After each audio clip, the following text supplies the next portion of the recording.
So, today I want to talk about electricity and the power rates. So, this is Schedule RS. This is the residential service rate for electricity, single phase, 240 volt. I guess they do also offer three phase, 208 volt, but, or, whatever. Um, but this is the pricing for it. So, you pay your $14 per month just to be established, and then you pay 11.8504 cent per kilowatt hour. Now, there are other fees involved, like I don't know if they actually list them here. I was looking right quick to see if they did, but I don't see any. But I mean, yeah, there's the fuel adjuster rider, the energy efficient rider, whatever. They have all these different riders that they throw on your bill, and taxes and fees and everything else you could imagine. Best I could come up with, we paid about 14.5 cents per kilowatt hour. That's including this $14 charge, though. You are billed that $14 charge just to have the electrical service. Like, you're going to pay that regardless. So maybe it is something like 11.85, but by the time you pay your whatever else, my end goal, it came out to like 14.5 cents per month for every kilowatt hour used. Most people, I mean everyone here is on this plan. This is the cost per kilowatt hour, no matter when you use it, how you use it, whatever. This has been the rate. And I've looked into doing like a time of use rate, and they don't offer it. It was never offered in my area. It was never a thing. And recently, my power bill has gotten out of hand. And I understand I have three electric cars, I got a lot going on, whatever. But I was looking, some electric companies offer like a flat rate charging. You pay $20 a month, charge your car all you want for that $20 a month. I wanted something like that. And so I started digging into the Duke Energy website here, and I found a program called RETC, Residential Service for All Electric Customers, time of use of critical peak pricing. Now, I've done my research on time of use, and I always thought that it was a bad idea. I did not want to be on time of use electrical service. I didn't think that it would work very well for me. But reading how this breaks down, I kind of like it. So we know that the base rate was 11.8 whatever 850. We'll just say 85. 11.85 cent per kilowatt hour. Anything below 11.85 is a good deal. So we've got your on peak, which, by the way, I already looked all this up. On peak is only for like 3 hours a day, maybe four. I can't remember the exact breakdown. It's probably somewhere in here. Yeah, it's on this page. If we go over here, your on peak is from 6 to 9, and then from 6 to 9 on the other side during the summer. 3 hours each day. You're hit with this rate, the 20.82 cent per kilowatt hour. That's a lot. I mean, you're almost double what you were paying for electricity in those 3 hours. But it's only for 3 hours. Then you've got your off peak, which is just about every other hour in the day at 9.5 cent per kilowatt hour. And then you have your what they call discount. I call it super off peak at 6.87 cent per kilowatt hour. This is less than half. I mean, it's kind of half, but whatever. What we used to pay for electricity. This is the time you want to charge your car. And let's break it back down here. These green areas on the chart are your super off peak. The blue areas are your regular off peak, and the red is of course your on peak, which is when it goes up. I mean, Even if you're charging your car in the blue areas, you're still only paying 9 cents a kilowatt hour versus, the 11 you're paying right now. The problem is what you're going to do in those 3 hours that it's on peak. Those are what's really going to count. Luckily for the winter, it's 6 a.m. to 9 a.m. is when it's the heavy usage. And we're not even awake at 6 to 9 a.m. There should be no more usage in our house during those times than anything.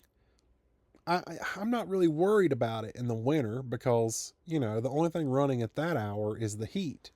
But I have a plan for that. We'll talk about that in a minute.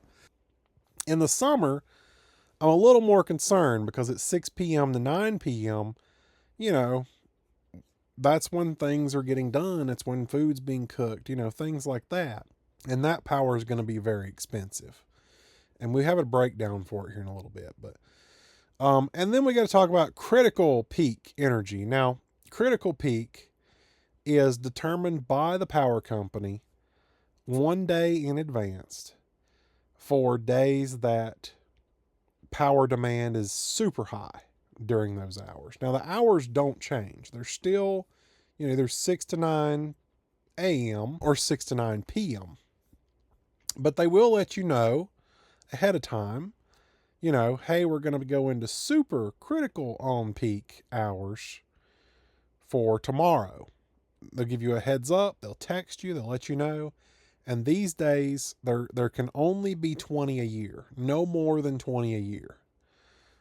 So for those 20 days every year, you're going to get it stuck to you, but whatever. For the most part, you're going to be in this off peak. And if you can schedule your cars to charge during super off peak, you can save some decent money. And that's all this is just echoed here, 6.68 cents per kilowatt hour, 9.24, and 20.23, and 41.96. This gives you the exact hours of when these discounts take place. We are in the all electric, not the price gas and electric. I don't understand really what the difference is. I mean, I don't think you can buy gas from Duke Energy, but when I signed up as all electric because these rates here are cheaper. Yes, these rates here are cheaper than over here, but everything else going up is cheaper with all electric. And same with over here as far as, your October through April. So this would be your winter months. It's a little annoying that we have two super off peaks or super, what do they call that? I don't remember. Because nothing works the way you expect it to work. So Tesla has all this cool technology to where you can tell your car not to charge until you're super off peak. But it only picks one, and so it usually picks this one, the 11 a.m. to 4 p.m. deal, just because it knows, those are the best times you can get the most charge. So it just completely ignores 1 a.m. to 3 a.m. And so I had to go in and manually program it to say, yeah, you can charge here too, just until 3 a.m. and then, pick back up at 11 and whatever you need. The summer hours will be way better because there's only one super off peak and Tesla will automatically default to that and it will work. So I think what I may actually end up doing is starting my cars to charge at like 1 a.m. and just not stopping them at 6. If it's not done by 6, just continue. Because the price really isn't that much more in these off-peak hours. So they've got this cool little rate comparison. And this just pulls my last 12 bills and says, this is what I paid for the past year in electricity. And this is what I would have paid had I been on the other plan. Now, it's not that big of a savings.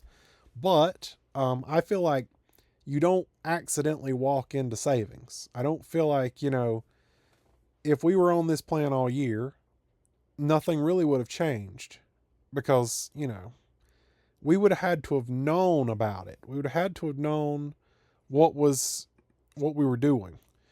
And I can give you a perfect example here. December, for example, it breaks it down. I don't care about that. It breaks it down. So we use 2,182 kilowatt hours, and that's just the regular cost, $296. Based on our usage, off peak was 1,516. On peak was 117, and then super off peak was 547. The thing is, that's just our normal usage where we would stand. We would have saved $35 the month of December in just our normal usage. But our cars were never set to not charge. And in some cases, they charged while on peak. So if we set our cars to only charge during the discount or super off peak hours, it would have made a huge difference, way more than $35 in savings. Let's go back to November. So the winter months are actually kind of working in our favor the way that we use our electricity, just because we're not really doing a whole lot during on peak. Like I say, it's early in the morning. I don't know how we're using 105. Well, I guess that's for the whole month. But still, 105 kilowatt hours during those on peak hours. The majority of our usage is off peak and discount peak.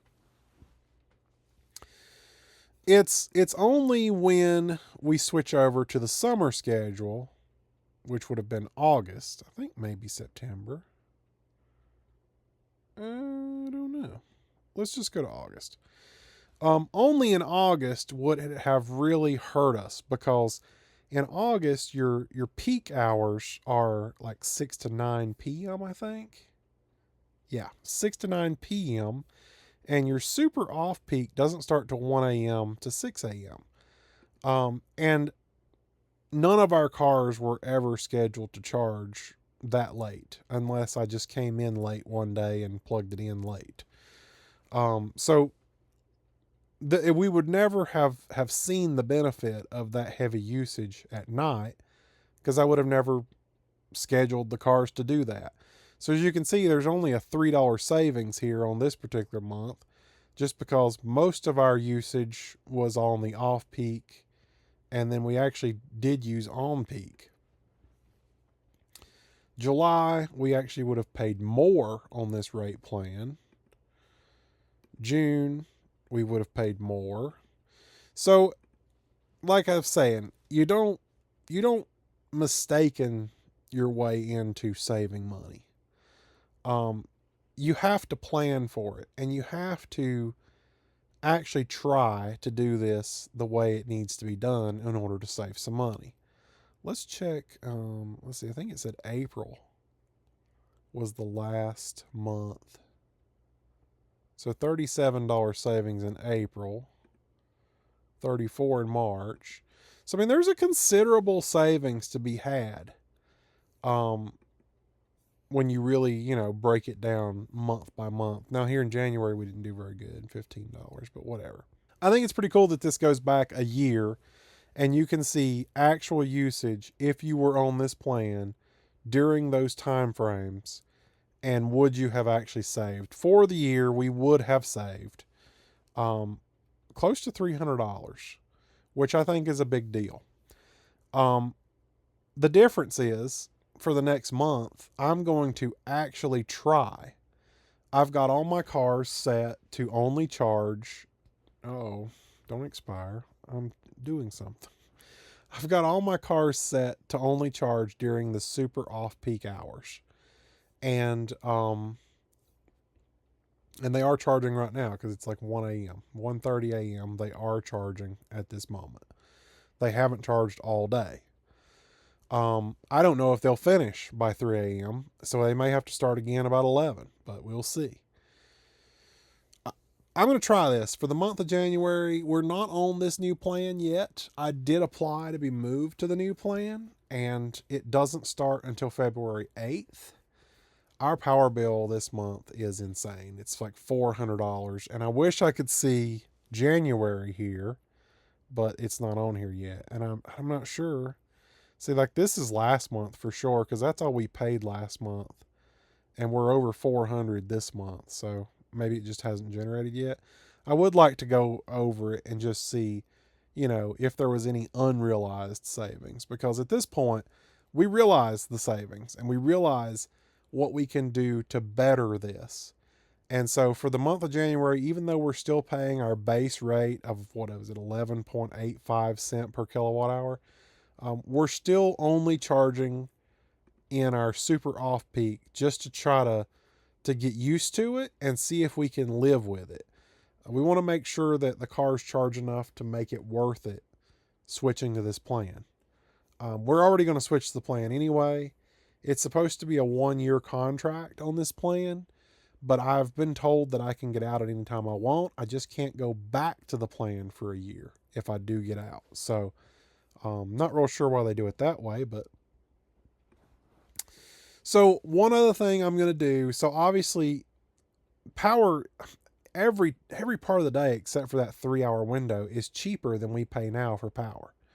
So my main focus is not so much these, super off peak hours. It's more about these on peak hours. And for 3 hours a day, we need to try to minimize our usage. Now, like I say, in the winter, that's not going to be a problem. We're 6 to 9 a.m. We are asleep. It is not a concern. But 6 to 9 p.m. is kind of a concern for the summer. I mean, we're going to be cooking. We're going to be doing just a little bit of everything. So I think my plan for this is that I'm going to try to cut back on several things. I've got several of these Anker Solix battery packs. I've got F3800s, F2000s, F2600s. They all serve a purpose. They're all plugged into something right now working as a UPS. So I have ordered some smart plug-ins, and I'm going to program those plug-ins to turn off during the hours of 6 and 9, either AM or PM, depending on which type of year it is. And I'm going to make those batteries run whatever's plugged into them for 3 hours straight. And then when the 3 hours is up, they can start recharging. It won't be super off peak to charge, but it'll be better than on peak. And I think that's going to help a little as far as saving money. Another option that we have is I can get that Anker power panel. It's like $1,000 power panel. It shouldn't be too crazy hard to install into my existing home power panel. And it has little clamps that clamp onto your incoming power wires to see what you're using from the grid. And it can backfeed into that panel without backfeeding to the grid to minimize your loads.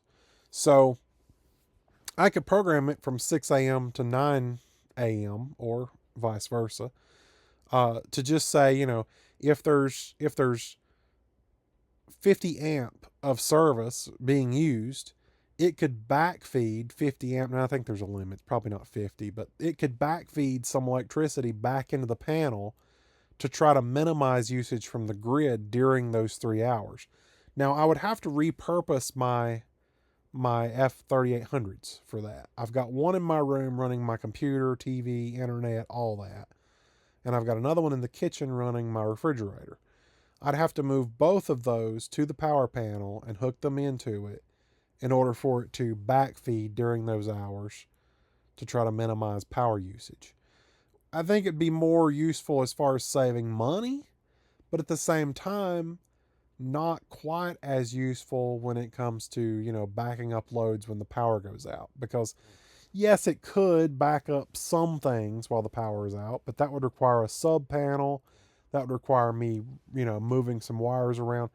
I don't want to do all that. That's not my intention. The only reason I would ever get that panel is just so that it would backfeed the main panel to try to minimize some of the usage on the grid during those 3 hours. I don't think that's worth it. I think I'm going to stick to the original plan for now. I'm going to buy these smart plugs and make it so I can turn off all of these batteries during this 3 hour period and see if that helps my usage at all. I know that each F3800, nope, one of my F3800s and my F2600 both pull somewhere between 4 and 500 watts at all times. One of them runs my TV and my network equipment, all of the, the Wi-Fi, the Starlink, everything, the backup internet, the main internet, the Wi-Fi, everything runs off of it. That one pulls about 400 watts at all times. The other one runs my Plex server, and that one pulls about 400 watts at all times. So for 3 hours, that's over 2 kilowatt hours savings off of just those two things by unplugging them for 3 hours. And then when the 3 hours is up, they'll just go back to charging, off of this blue area. And depending on how much they use, they could technically start charging into the green area because, for example, my F3800, if it's pulling, we'll just say 400 watt, that's 1.2 kilowatt hour in 3 hours. And then it kicks back on to charging here at 9 a.m. It only pulls 400 watt per hour charging. So it would take it 3 hours to charge back. And in this last hour of charging, you're in your super off peak. So it could potentially be saving money there too. Not so much over here on this schedule because 1, 2, 3 hours, you're still not into your super off peak and it'd be done by midnight. So anyway, that's the plan. We're going to try it. We do officially move on to this new rate schedule as far as February 8th goes. That's still a month away. I mean, I know this video is going up a little later, so it's probably about 2 weeks away, but as of making the video, we're still a month away from actually going to this plan, but we're still going to try to adhere to it.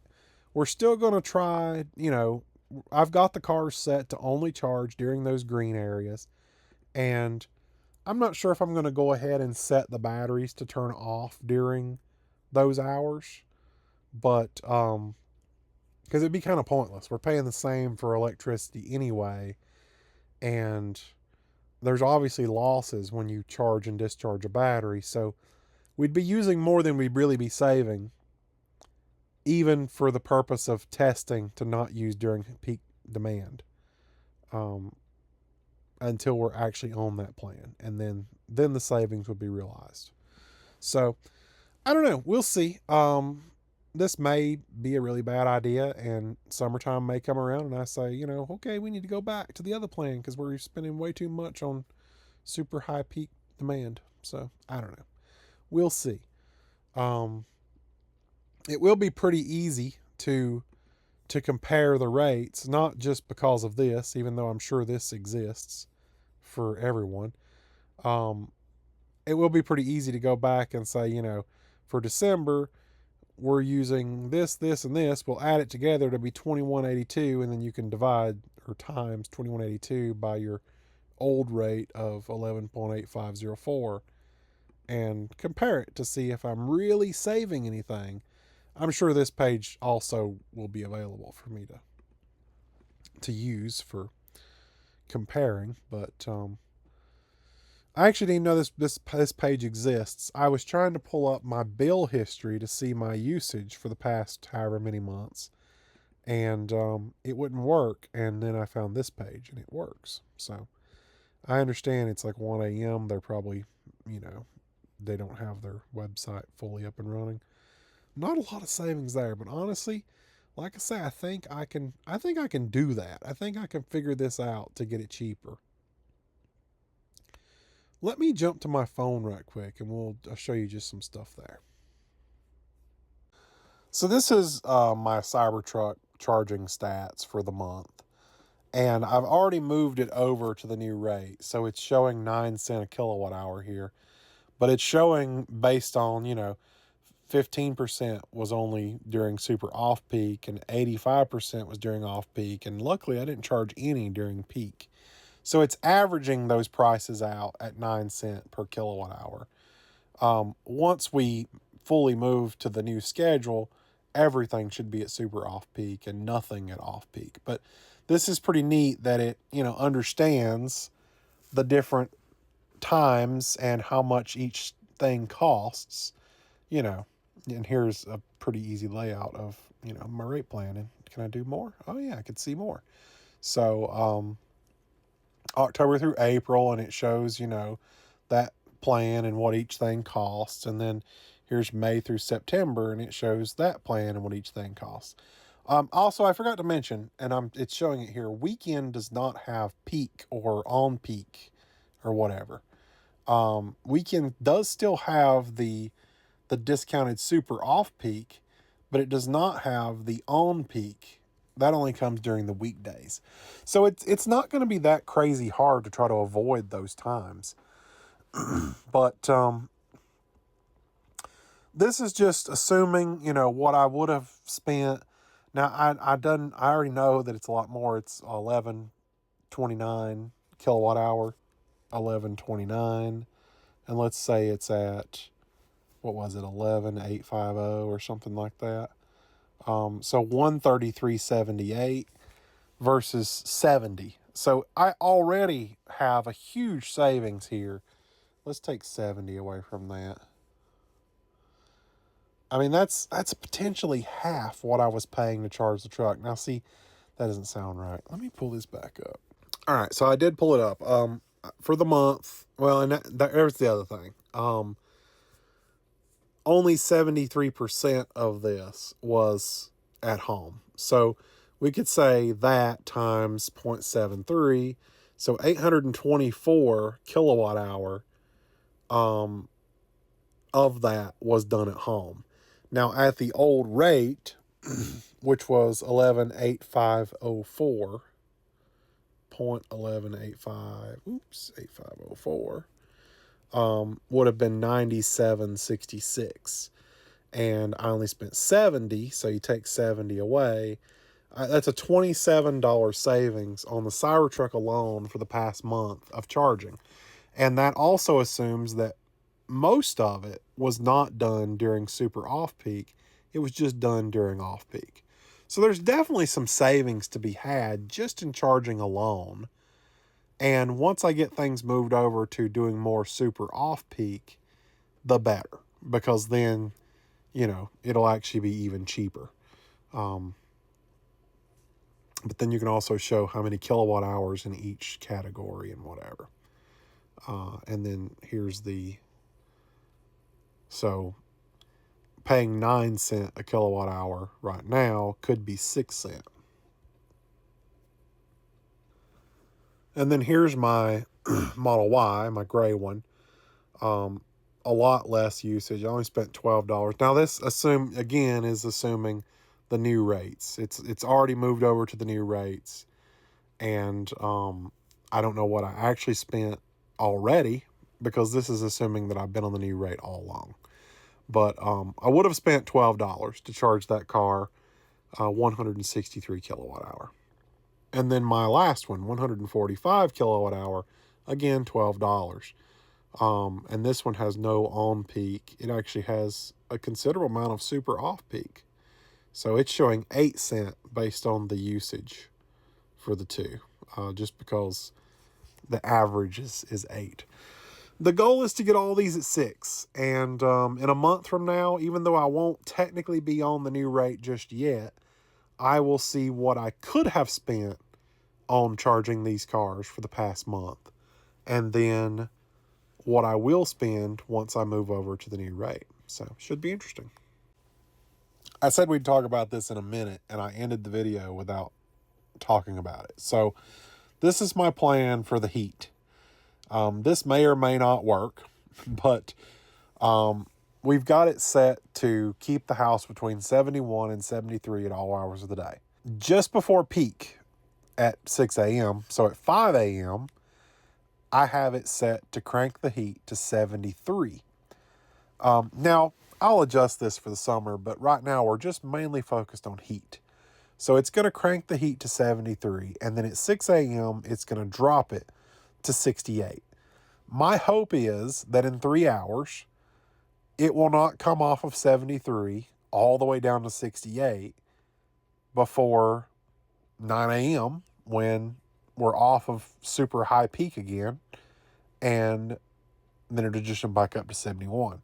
As long as it's somewhere between 68 and 71, we're good. And then at 9 a.m., it'll jump back to 71 and keep heating the house as normal.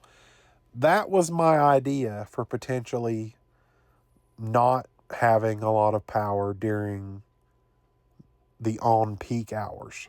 I don't know if this will work. I did it last night. I did not crank the before peak to 73.